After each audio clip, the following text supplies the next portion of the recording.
Hi guys! For today's video, gagawa tayo ng love story. Dear Sir Zane, ako po si Michael. Ako po ay 9 years old. May nakilala akong babae sa online game. Siya si Mires. Siya ang isa sa character sa Friday Night Funkin'. Nung narinig ko yung kanyang boses, feeling ko totoo na siya sa aking buhay. But I was wrong. But Sir Zane, hayaan niyo po ako na i-share sa inyo ang malalove story at malapak-pak kong kwento. By the way, I'm 9 years old. Nag-aaral ako sa Fever Town, kung saan nag-aaral yung kapatid ni John Montecarlo, yung nasa college student, na schoolmates lang kami. Nag-aaral si Dover. Malapit kasi sa amin yung kinder na room sa amin. Kasi yung amin, per grade level, pwede kami. Like grade 1, grade 2, grade 3. Nung nakilala ko si Mires na kumakanta siya, wow! Nabighani naman si kumpare. Pero,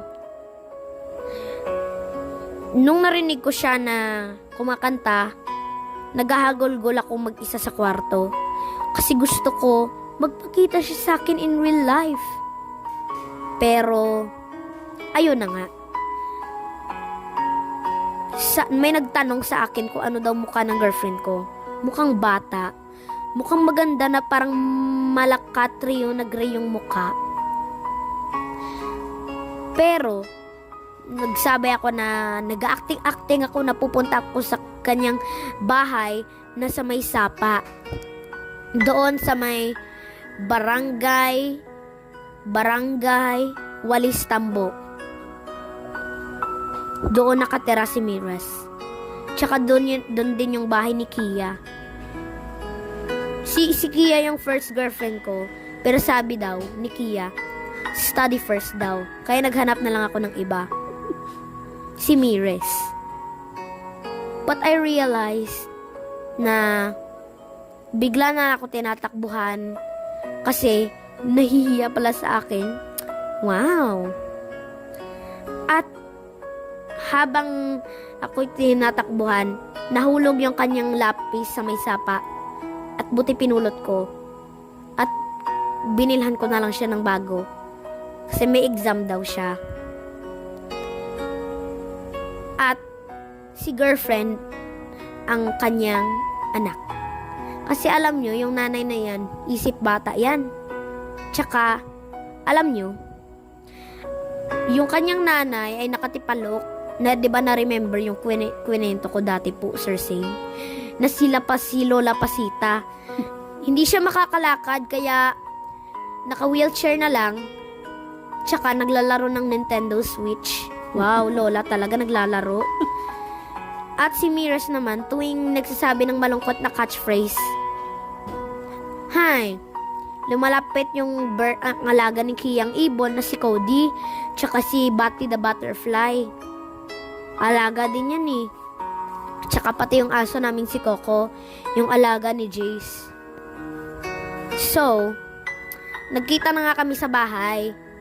Tsaka tuwing hapon daw, may mga batang namimitas ng mangga daw. Kasi meron siyang farm. Actually, magkapit-bahay lang sila ni Kia eh. But I realized na sa online games lang pala siya. Hindi siya totoo. She not even exist. Narealize ko, paano pag wala na si mom, nagtatrabaho sa ibang country, tsaka si dad, nagtrabaho din kasama ni mom. At saka si Jay, sobrang kulit din. Tsaka minsan, ang dami kong nireview mga exams. Hi. Ako na lang mag-isa. Wala nang tumatabi sa akin. Tsaka si Jace nanonood ng Coco-Melo. Paano na lang ako? Saan ako nagkulang na pagmamahal? Kung totoo ka lang sana, babe, tatakasan natin si ma'am. Tsaka, magmo-Montero Sports tayo.